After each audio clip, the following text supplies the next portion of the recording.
Find Me Guilty is a 2006 release courtroom comedy drama directed by Sidney Lumet.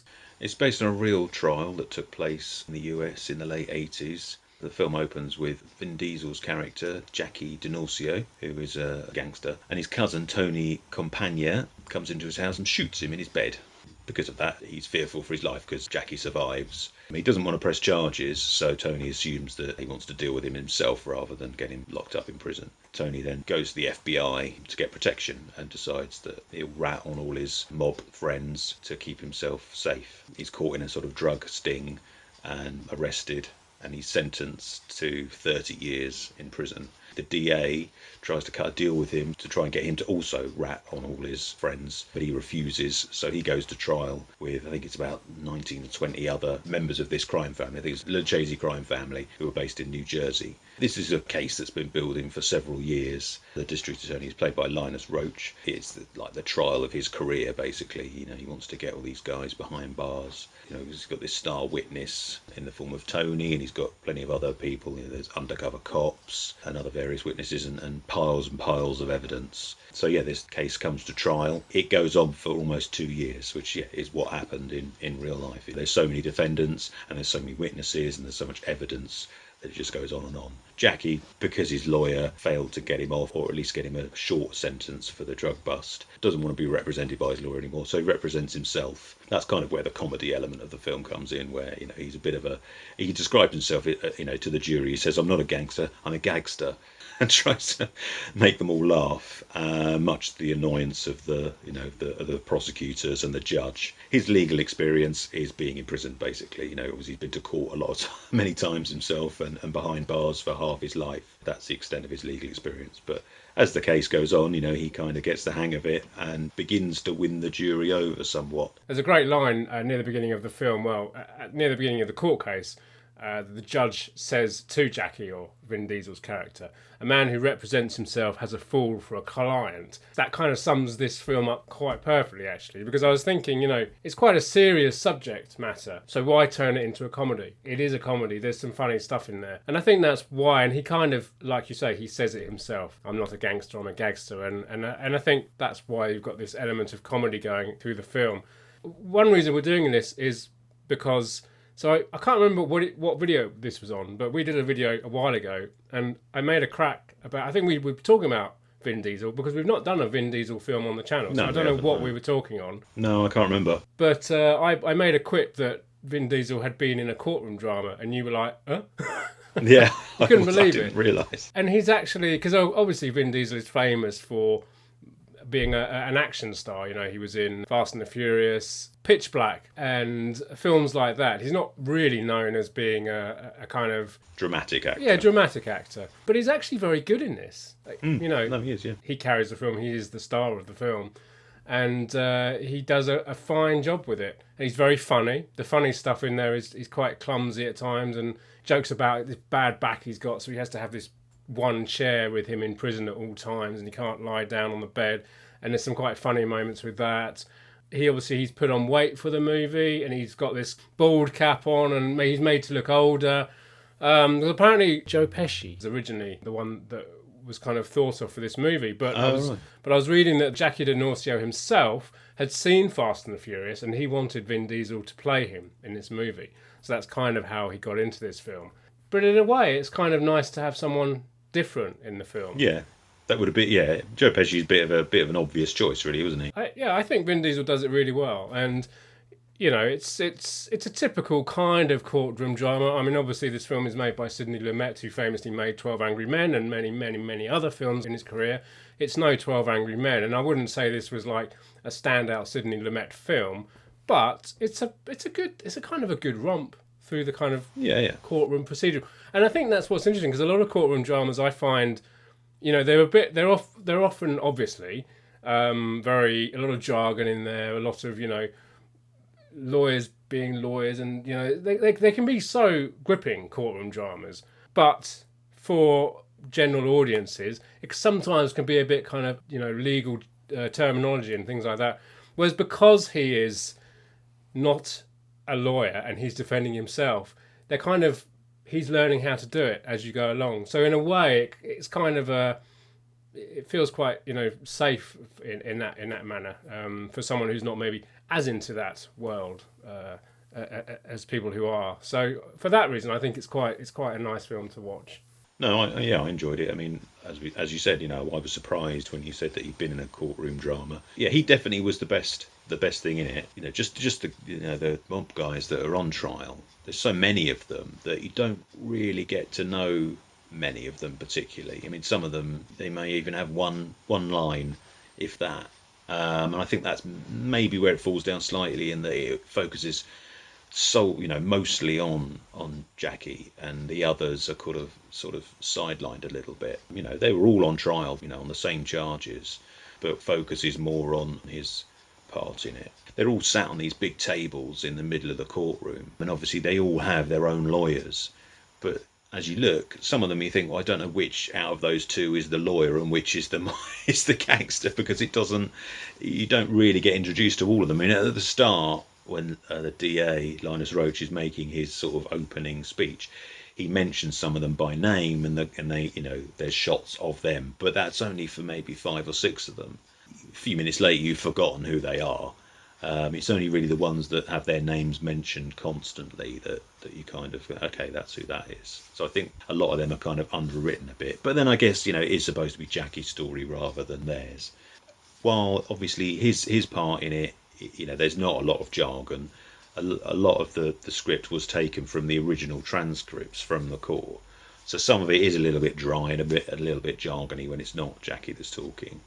One other area where it falls down a little bit is the case itself, where there's not a great deal of information provided to the audience over what exactly the charges are against all these guys. All we know is that we see Jackie obviously arrested for drugs, and then he's given 30 years, and they try to bribe him with a deal to try and get him to rat on his friends, and then this other case just suddenly comes up, and there's not a lot of information provided on what exactly these charges are. I guess you're just supposed to assume it's all the usual stuff, racketeering, murder, and all the other stuff that goes, the usual stuff that happens in mob films and stuff like that. Yeah, and I suppose also, because you're right. I mean, when he first goes into the prosecutor's office, on the back wall, there's all the pictures of all the people that are going to be indicted or have been indicted, and all the different members of his family are up there on the wall. And obviously there are elements in there when they're talking about surveillances and undercover cops, and so there's all this kind of technical police and FBI jargon and court case stuff going on, but it is solely focused on him. And so you're right, there is a lot there. Obviously this is based on a true story, and also we don't do spoilers on the channel, so we won't tell you the outcome of the trial, but obviously if you know the court case, you'll know it. And that's what maybe I found weird, because obviously these guys, they were the mafia. They were, you watch a film like Goodfellas or The Godfather or just real life, they were nasty people. And of course, this is a comedy, and it's kind of, his whole thing is making the jury like him. Yeah, I'm sure these guys were lovable people as well. They had families, and that's kind of what they talk about in the film. But at the same time, it's a tricky thing, isn't it? Because they were ruthless. They were not nice people. They're still stealing things and dealing drugs. And... Yeah, they're criminals at the end of the day. Yeah, because on one hand, the film's kind of saying they're all family people, like them, let them off. But on the other hand, it's like, well, they are actually criminals as well. And so there's that kind of fine line, I think, going on with this film, which is a little bit hard to swallow sometimes. I mean, Vin Diesel's character, he is kind of set up as being kind of, how society views one of those people in one of those, those criminals. And I think there's a lot of that going on in the film, how society depicts them. But at the same time, they knew what they were getting into. They knew what they were doing. But you're right. I think it kind of skirts over the actual crime itself, the actual crimes itself, and just mainly focuses on him as a character. I'd agree. Yeah. In parts, it dragged a little bit for me, but it wasn't. I was never bored. It dragged ever so slightly in some parts. But no, I thought it was really good, and the other cast members like Linus Roach I've mentioned. I mean, he's always great. I mean, it's bizarre to me that he's Ken Barlow's son. Obviously, if you're not in the UK, then you won't know what we're talking about. There's a soap opera called Coronation Street, and in that there's a character called Ken Barlow, who's played by William Roach, and he is Linus Roach's dad. He's been in it, I think he's been in it from the start, hasn't he? And he's still in it now, I think. Yeah, and Coronation Street is I think it's our longest running soap in this country. I think so, It yeah. started way back in the 60s. Yeah, it was black and white when it first started. It was black and white when it first started. My granddad wasn't even in an episode of Coronation Was he? Street. Yeah, way back when, right in the 60s. But I think Linus Roach actually, that's where he started. He played his son in it in a couple of episodes. But he's great. I mean, it's weird that he's got quite a good career in America, and he's been in loads of stuff. I mean, he was actually in one of the Riddick films. He was in Chronicles of Riddick with Vin Diesel, a couple of years before this. He was in Mandy a couple of years ago. He was like the bad guy in that. And he was great. Really creepy.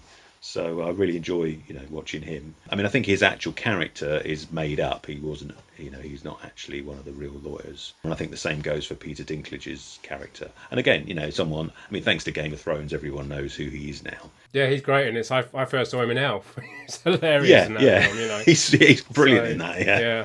And as a judge, Ron Silver, sadly passed away, I think not too long after this, 2 or 3 years after this. So, yeah, it's got a good cast. Yeah, I will say that I think you say that, so Linus Roach's character is not in it, because I think actually, because in fact, if you go back to the very first scene of this film, is actually Rudy Giuliani. Yeah. He had hair, and he looked really young. I was like, wow. Let's not talk about him and his hair at the moment. No. Well, no. He was the guy that indicted them all. I don't know how far he went in with it. I don't know if he was one of the lawyers who ran with it. I think he may have been. But he's certainly He's certainly not portrayed in the film, is he? Yeah, exactly. And we should also mention Annabella Sciorra, who is in there. She's only in the film for like one scene, but it's an incredible scene. She kind of goes through a whole range of different emotions in this one scene. She plays Jackie's wife, Vin Diesel's character's wife in the film. And there's a short scene where she comes to visit him in prison when a kind of a pivotal moment in his life has happened, and she comes to visit him, and they've obviously broken up, so there's a kind of a bit of tension going on there. But she does this whole range of emotions in this like 5-minute scene, and I was quite shocked because she didn't really look like her. The makeup's all done up well, but I just thought a really standout moment in the film for me was that one scene, and Vin Diesel plays off her perfectly well as well. Because she was in Copland, wasn't she, that we covered? Yeah, so I think it's obviously, like I said, Sidney Lumet made a huge amount of films over his career. Never won an Oscar for directing, sadly. I mean, he made things like, like I said, 12 Angry Men and Dog Day Afternoon and The Hill. I mean, he made films, here in Britain and America. He made The Hill with Sean Connery, who passed away a couple of weeks ago. Huge career, but sadly never won an Oscar. But I wouldn't say this is one of his, top ranging films. But I think there's some good stuff in there. No, it's definitely worth a watch. For if you just sort of disregard Vin Diesel as this sort of meat-headed action star, then this sort of showcases that that's not all he is. And I think it would be nice to see him do a few more roles like this. I mean, there are other films where he's not, they're not action films that he's in, but there's certainly less of those. It's all about Fast and the Furious these days. I think after Fast and Furious 11, then that the franchise is finished. So, maybe 2022 or 2023, we might see him branching out into something a bit different, hopefully. Amazing. I mean, I've only ever seen the first Fast and the Furious films, first one of the series. I quite like Pitch Black, I have to say. I mean, of course, he was in Saving Private Ryan, wasn't he? That was he was, yeah. That was one of his first films. He actually directed a film called Strays way back when, before Saving Private Ryan. That's kind of how he got into the industry. I think he directed a short film and then Strays, and then he wrote a letter to Steven Spielberg about Schindler's List, and Spielberg kind of was so impressed by that he cast him for Saving Private Ryan, so the story goes. But I think he's an interesting guy. I mean, this is kind of a little bit like, when Jim Carrey went and did Eternal Sunshine of a Spotless Mind, and Adam Sandler went off to do Punch Drunk Love and things like that. These very genre-specific actors who then go, kind of do something different and open up their acting chops a little bit more. But we watched it on Amazon Prime. It's on Amazon Prime at the moment because we are in lockdown for another week in this country. So we've been sticking to Amazon Prime films. But I'm sure it's available on Blu-ray. Oh yeah, I mean there's a Blu-ray in the UK, there's a Blu-ray in the States. I mean it's been released twice in the States, so I think Fox did it first, back sort of when it was first released, and then a company called MVD picked it up, and I can't remember exactly when it was released, but it was a few years later, and it's a slightly different disc. I think the extras are slightly different, and I think the audio options on it are slightly different. So I think the Fox one is now out of print, so you might struggle to pick that up. But no versions have anything particularly exciting extras wise. There's just some interview footage with Sidney Lumet, and not much else. So yeah, it's not too hard to find. But if you want to check it out first, then have a look on Amazon Prime. So that was Find Me Guilty, and as always, if you enjoyed the video, let us know in the comments below. Hit the subscribe button over there. Don't forget to push the bell for notifications. There's other videos to check out over here. Come and find us on Twitter, Facebook and Instagram, and join us next week for another film.